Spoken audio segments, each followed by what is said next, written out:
Buenos días, apreciados hermanos y amigos. Sean bienvenidos a vuestro canal, El Estandarte Adventista. Bien, siguiendo con el desarrollo de nuestra lección de escuela sabática, el día de hoy tenemos el estudio de un trascendental tema, el cual tratará acerca de nuestra misión como Iglesia de Dios, es decir, acerca del propósito de por qué estamos aquí formando parte de la Iglesia del Señor, pues hemos sido llamados a pertenecer al pueblo de Dios con el fin de participar en la gran tarea de iluminar a las naciones de la tierra con la luz del Evangelio, de la justicia y la misericordia de Dios, de tal manera que el mundo no solo conozca a Dios, sino que además pueda convertirse de sus pecados a la santidad de los justos que esperan con fe la aparición de nuestro Señor Jesús en su segunda venida. Sin embargo, antes de continuar, queremos tener unas breves palabras de oración. Oremos, apreciados hermanos y amigos. Amoroso y piadoso Padre Celestial que moras en los cielos, te agradecemos por esta hermosa oportunidad que nos das de estudiar tu santa y buena palabra, y especialmente este importante relato que nos habla acerca de la misión de tu iglesia, que como sabemos es anunciar al mundo las riquezas de tu justicia y de tu misericordia. Ayúdanos, Señor, a comprender este hermoso estudio, pues queremos ser fieles siervos de tu santa causa. Te lo pedimos en el nombre de nuestro Salvador, Cristo Jesús, con el perdón de nuestros pecados. Amén. Nuestra lección se titula La misión de la Iglesia, un título que resume el objetivo del presente estudio, el cual es mostrarnos el propósito por el cual hemos sido llamados a integrar las filas del pueblo de Dios, el cual, como hemos señalado, es poner la salvación de Dios al alcance de la humanidad, pues Dios ha puesto a su iglesia aquí en la tierra para iluminación y salvación de los hombres. Como párrafo de introducción, tenemos un interesante fragmento de la página 27 del libro Servicio Cristiano, en donde Ellen White nos dice que todo aquel que esté relacionado con Dios impartirá luz a los demás. Y si hay alguien que no tiene luz para dar, es porque no tiene relación con la fuente de luz. Importante declaración de la mensajera del Señor, que nos ayuda a conocer tanto nuestro deber como miembros de iglesia, así como a comprender nuestro estado espiritual. Bien, dicho esto, pasemos a desarrollar las preguntas de nuestra lección. Pregunta número 1. ¿Cuál fue una de las razones por las que Jesús llamó a sus discípulos y por qué crees que les repitió la promesa después del milagro de la pesca? Bien, una de las razones por la que el Señor Jesús llamó a sus discípulos fue para que ellos participaran junto a Él en la obra de predicar a la sociedad de su tiempo el Evangelio del Reino de Dios. Así lo vemos escrito en San Marcos 16:17, que nos dice que Cristo llamó a Pedro y a Andrés, quienes echaban redes al mar, ya que eran pescadores, diciéndoles: venid en pos de mí y os haré pescadores de hombres. Es decir, que desde ese momento ellos se dedicarían de manera exclusiva, por invitación de Cristo, a llevar almas para el reino de Dios a través de la red del Evangelio. Tenemos una subpregunta que nos dice: ¿por qué crees que les repitió la promesa? Bien, parece ser que Pedro y Andrés no se aplicaron en el primer llamado que el Señor les había hecho. Es por eso que Cristo les tuvo que repetir otra vez la invitación para ser pescadores de hombres, pues en el primer llamado ellos aún no habían abandonado su oficio de pescadores. Y es por eso que los vemos, de acuerdo al relato bíblico, que estaban todavía en su barca tratando de hallar peces. Y lo mismo Juan y Jacobo, es decir, que ellos aún no habían dejado del todo su oficio. Al respecto, Ellen White nos dice, hablándonos del poder de la aplicación, que debemos ser aplicados en nuestros deberes, pues por más talentos que podamos tener, no servirá de nada si no somos aplicados, es decir, responsables. El genio debe ir unido al esfuerzo incansable. Así está escrito en la página 209 del libro La Educación. Y es por esta falta de aplicación que Pedro y Andrés, y también los hijos de Zebedeo, no siguieron a Cristo en el primer llamado. Hubo que hacerles un segundo llamado para que ellos siguieran a Jesús de manera exclusiva o a tiempo completo. Bien, dicho esto, pasemos a nuestra siguiente pregunta. Pregunta número 2. ¿Para qué tareas seleccionó y ordenó a los 12 discípulos y cómo estaban equipados para poder cumplir su misión? Bien, las tareas para las que fueron seleccionados los apóstoles eran principalmente predicar el Evangelio de Jesús y además curar a los enfermos de sus dolencias y echar fuera los demonios que los poseían. Estas eran básicamente las dos tareas que tenían que realizar los apóstoles, aunque la principal era iluminar al mundo con la predicación del mensaje de salvación, es decir, esta tarea era el centro de su misión. Tenemos una subpregunta que nos dice, ¿cómo estaban equipados para cumplir con su misión? Al respecto, la Escritura nos dice en San Marcos 6:7 y 6:12 y 13 que Cristo les había dado autoridad o potestad de parte de Dios para predicar y echar fuera demonios. Y es por eso que ellos, con esta autoridad, salieron en parejas de 2 hacia las ciudades y aldeas de Galilea, para predicar a los hombres las buenas nuevas del arrepentimiento y sanar y echar fuera los demonios. En otras palabras, Dios, a través de estos débiles agentes humanos, ponía la salvación al alcance de todos. Así está escrito en la página 16 del libro Los Hechos de los Apóstoles. Bien, dicho esto, pasemos a nuestra siguiente pregunta. Pregunta número 3. ¿Por qué designó Jesús a 70 predicadores más? ¿Y cómo se compara la necesidad de hoy con la de los discípulos?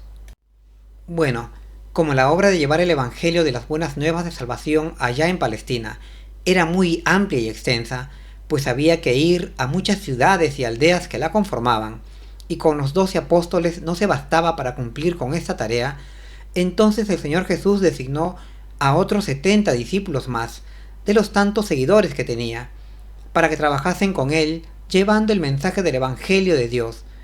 Es por ello que los organizó en grupos de 2, es decir, hizo 35 grupos, para que fueran por las aldeas y ciudades de Galilea primeramente, predicando el Evangelio del reino de Dios, y además para que sanaran a los enfermos y echaran fuera a los demonios, pues había muchos endemoniados en aquel tiempo.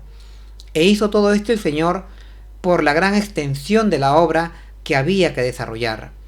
En Lucas 10:2 el Señor declaró, «La mies a la verdad es mucha, mas los obreros son pocos.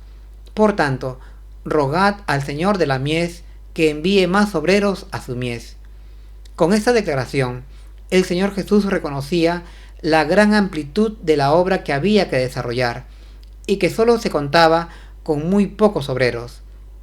Y de la misma manera es hoy, pues el campo para sembrar las semillas del Evangelio es muy extenso, ya que se trata de llegar a todo el mundo, por lo que la necesidad de tener obreros que lleven el Evangelio a todas las naciones de la tierra es enorme. Por esta razón es importante que todos los miembros de la Iglesia participemos en la hermosa misión de llevar el mensaje del Evangelio de Jesús a todas partes, pues es muy grande la obra que tenemos por desarrollar.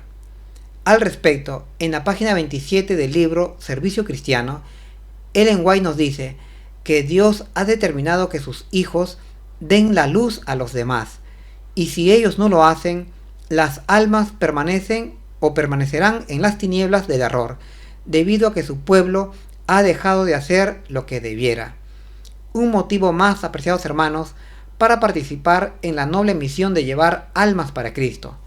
Bien, dicho esto, pasemos a nuestra siguiente pregunta. Pregunta número 4. ¿Con qué entusiasmo regresaron los 70 y contaron a Jesús sus experiencias? ¿Y cómo es posible que el pueblo de Dios obtenga un éxito similar en la actualidad? La Escritura nos dice que los 70 discípulos designados antes por el Señor Jesús para que fueran por las aldeas y ciudades de Galilea, difundiendo el Evangelio, volvieron llenos de gozo y alegría a donde el Señor Jesús y le dijeron, «Señor, aún los demonios se nos sujetan». estaban tan entusiasmados por el éxito de su misión que se llenaron de alborozo. Así está descrito en Lucas 10:17. Y esto nos demuestra que su esfuerzo por hablar de Cristo a las gentes de Galilea había sido recompensado. La experiencia misionera y los buenos resultados conseguidos los llenó de satisfacción, y por eso el Señor les declaró a ellos y a todos los que le seguían, que tenían potestad sobre las fuerzas del enemigo para liberar a las almas atrapadas en las redes del pecado, en la cual Satanás los tenía sujetos. Es decir, que el Señor Jesús les proveía de su poder, o de su espíritu, para que cumpliesen exitosamente con esta misión. Tenemos una subpregunta que nos dice: ¿y cómo es posible que el pueblo de Dios obtenga un éxito similar hoy? Bien, esta es una pregunta importante y toca de lleno la práctica de nuestra fe. Al respecto, citando a Ellen White, ella nos dice que las almas a quienes Cristo ayudó, estas mismas vinieron a ser los instrumentos para atraer a nuevas almas a los pies del Señor. Es decir, esta era la clave del éxito tanto de Cristo como de los apóstoles. Recordemos el caso del endemoniado gadareno. Cristo lo sanó, y éste se convirtió en el mejor agente de Cristo allá en la ciudad de Gadara. Y de eso se trata, de ayudar a los demás, siendo útiles al prójimo. Si hacemos esto, entonces las mismas almas que ayudamos nos ayudarán a difundir el Evangelio, y entonces muchos vendrán a los pies del Señor, pues esta siempre fue la manera en que la obra de Dios progresó en la tierra. Cristo se interesaba por las almas y suplía sus necesidades, y lo mismo los apóstoles. Y si nosotros hacemos lo mismo, entonces tendremos éxito en nuestra misión de traer almas para Cristo. Dejad entonces resplandecer vuestra luz, y otras luces se encenderán. Bueno, dicho esto, pasemos a nuestra siguiente pregunta. Pregunta número 5. Incluso antes de ascender al cielo, ¿qué gran comisión dio el Señor a sus discípulos? Y además de la misión de sus seguidores, ¿qué gran promesa les hizo? ¿Y cómo avanzó el reino de los cielos? Bien, el Señor Jesús, antes de ascender al cielo, dio claras instrucciones a sus discípulos acerca de la gran tarea que debían cumplir o desarrollar luego de su ascenso. Les dijo que debían ir por todo el mundo predicando el Evangelio y haciendo discípulos, a quienes bautizarían en el nombre del Padre y del Hijo y del Espíritu Santo, y todo el que creyere sería salvo, pero el que no creyere sería condenado. Así lo encontramos escrito en Mateo 28, versos 19 y 20, y en San Marcos 16, 15. Y la Escritura agrega que así lo hicieron los apóstoles, pues fueron predicando el Evangelio por todas partes y siempre acompañados del Señor, es decir, de su Santo Espíritu. Esto según San Marcos 16, 20. Y los discípulos tuvieron éxito en su misión, pues el Evangelio fue predicado por todos los lugares. Es decir, hermanos, los discípulos alcanzaron a cumplir con su misión. Y similarmente, también encontramos que San Pablo dice en Romanos 15, 19, que todo lo había llenado de Cristo, pues llevó el mensaje del Evangelio de Jesús por todos los lugares. Qué gran éxito el de los apóstoles, pues alcanzaron a cumplir con la gran tarea que el Señor les encomendó. Una gran lección también para nosotros, la Iglesia de Dios de este final de los tiempos. Tenemos una subpregunta que dice: ¿qué gran promesa les hizo? ¿Y cómo avanzó el reino de los cielos? Bueno, la gran promesa que se les hizo a los discípulos es que el Señor estaría con ellos todo el tiempo. Así está escrito en Mateo 28, 20. Y esta promesa nos alcanza hasta hoy en día, pues Cristo estará junto a nosotros, ayudándonos a cumplir con la gran misión de llevar el Evangelio por todas partes o por todos los lugares del mundo. Al respecto, Ellen White nos dice que todo seguidor de Jesús tiene una obra que hacer como misionero en favor de Cristo, tanto en la familia como en el vecindario, o en el pueblo o en la ciudad donde viva. Todos los que están consagrados a Dios son canales de luz, pues Dios hace de ellos instrumentos de justicia para comunicar a los demás la luz de la verdad. Así está escrito en la página 24 del libro Servicio Cristiano. Y esto es así, hermanos, pues estamos llamados a ser la luz del mundo, con la ayuda de Dios, claro está. Bueno, dicho esto, pasemos a nuestra siguiente pregunta. Pregunta número 6. ¿Qué sucederá cuando los siervos de Dios prediquen el Evangelio por todas partes y además de sus discípulos, a quienes confió el Señor esta maravillosa comisión? La Escritura nos dice que cuando sea predicado el Evangelio del reino de Dios en todo el mundo, entonces vendrá el fin. Así es escrito en Mateo 24:14, lo que quiere decir que cuando la Iglesia, con la predicación del Evangelio, enseñe a todo el mundo las riquezas del amor y la justicia inigualables de Dios, entonces buena parte del mundo creerá y se convertirá de sus pecados a la santidad de los justos de Dios, y entonces llegará el fin, pues el tiempo se habrá cumplido y se habrá formado un gran reino de santos aquí en la tierra para admiración del cielo y de todas las naciones de nuestro mundo. Y entonces Cristo volverá. Se cumplirá aquella profecía de Daniel 2:44 que nos dice que será formado un reino santo que desmenuzará a los demás reinos de la tierra y que permanecerá por la eternidad.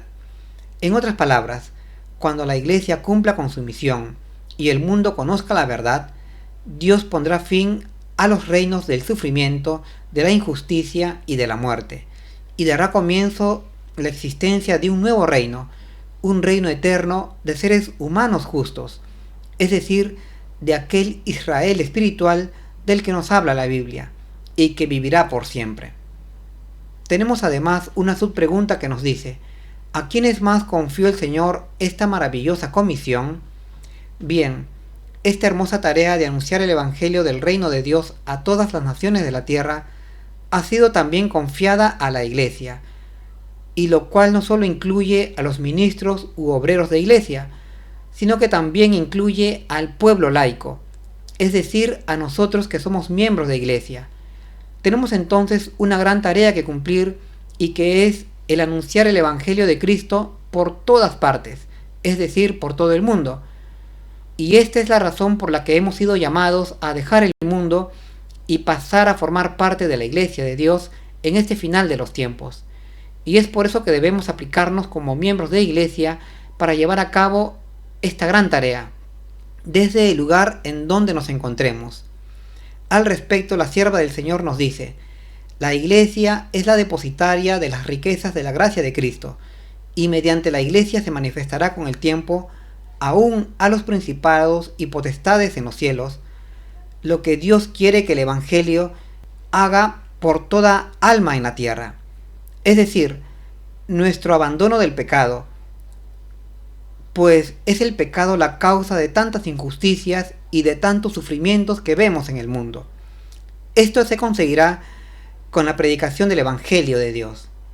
Pero este cometido es nuestra tarea. Bueno, dicho esto, pasemos a nuestra última pregunta. Pregunta número 7. ¿Qué recursos reciben los predicadores del Evangelio y qué bendiciones reciben ellos y aquellos a quienes ministran? Bien, en la gran tarea de anunciar al mundo las riquezas de la justicia y la gracia de Dios, los predicadores del Evangelio no estarán solos, sino que contarán con la ayuda de Dios, pues recibirán poder de parte del cielo, ya que les serán otorgados los dones del Espíritu Santo, pues solamente con la asistencia del Espíritu Santo podremos cumplir con éxito esta gran misión de anunciar al mundo las virtudes de Cristo. Así fue como los apóstoles pudieron realizar esta gran tarea en su tiempo, pues recibieron los dones del Espíritu Santo, dones o capacidades que necesitaban para salir a predicar el Evangelio, dones tales como la capacidad de enseñar, de curar y de hablar en otras lenguas para comunicar el Evangelio en otros idiomas, tal como se expresa en 1 Corintios 12. Y así también será en este final de los tiempos, pues serán derramados los dones del Espíritu Santo como lluvia tardía, y los niños y los jóvenes predicarán, y los ancianos tendrán visiones.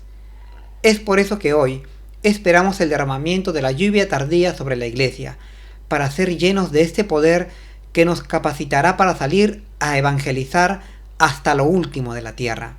Así está escrito en Hechos 1:8, que nos dice: «Mas recibiréis poder cuando haya venido sobre vosotros el Espíritu Santo, y me seréis testigos a la vez en Jerusalén, en Judea, en Samaria y hasta lo último de la tierra». Es decir, hermanos, solo con la asistencia del Espíritu Santo seremos capaces de llevar el mensaje de la justicia de Dios a todo el mundo. Tenemos también una subpregunta que nos dice: ¿qué bendiciones reciben ellos y aquellos a quienes ministran? Bien, la bendición de la que aquí se habla es del hermoso don de la santificación, proceso que el Espíritu Santo desarrolla en nosotros para poder vencer el pecado y nacer de nuevo a una nueva vida de justicia y de paz con Dios y con el prójimo. Y esto por obra del Espíritu de Dios.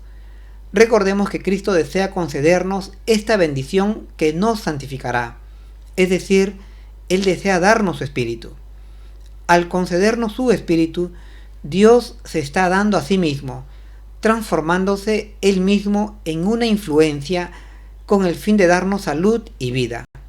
Sin embargo, esto es posible solamente si nosotros lo buscamos pidiéndoselo a Dios en oración.